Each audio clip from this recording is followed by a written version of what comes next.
Paulo Avellino binati si Kim Chiu sa tagumpay. Nadine Lustre, tinalo ni Kim. Thank you sa lahat ng Kim Pao Squad. Maraming salamat for this. Hope to meet.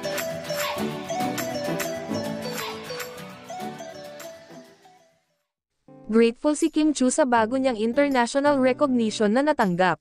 Marami nga ang kinilig sa pagbati ni Paulo at pagpapasalamat naman ni Kim.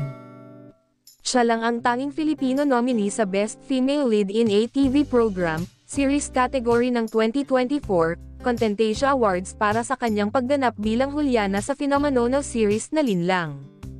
Makakalaban ni Kim ang mga mahuhusay na aktres sa Asia ang Thailand, Singapore, at China. Sa una nga ay hindi siya makapaniwala sa recognition na ito. Post niya, "Hala, totoo ba? Grabe.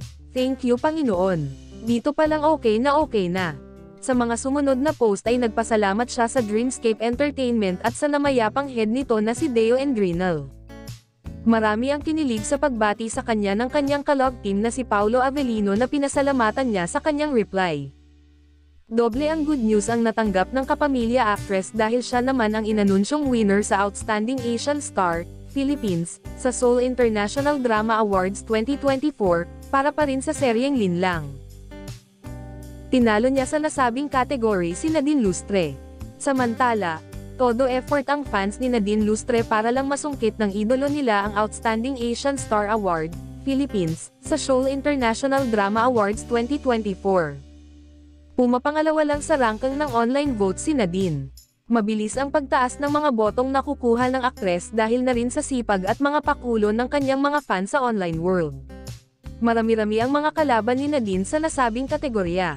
Tulad nga ng fans niya, todo effort din ang followers ni Kim Chiu.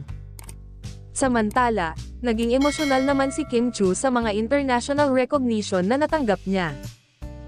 Puno ng emosyon, si Kim Chiu, na humarap sa Showtime, upang ipahayag ang kanyang pasasalamat sa mga bumoto para sa kanya sa Seoul International Awards. Siya ang magiging kinatawan ng Pilipinas sa darating na seremonya sa South Korea.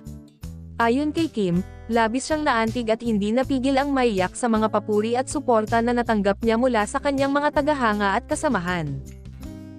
Ipinahayag niya ang kanyang taos-pusong pasasalamat sa mga tao na naniniwala sa kanyang kakayahan at nagbigay ng kanilang suporta sa kanyang mga proyekto.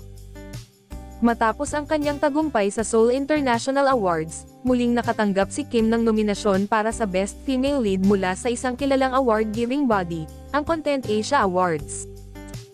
Ang mga pagkilala na ito ay nagpapakita ng kanyang pagsisikap at dedikasyon sa kanyang karera sa industriya ng entertainment.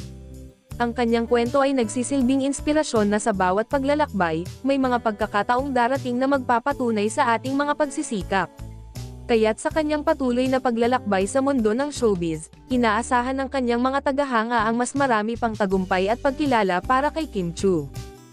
Excited na nga ang mga netizen na makita siyang naglalakad sa red carpet kasama ang iba pang naglalakihang Asian stars sa 2024 Contentation Awards na magaganap sa Taipei, Taiwan sa September 5 at sa Seoul International Drama Awards na magaganap naman sa Seoul, South Korea sa September 25.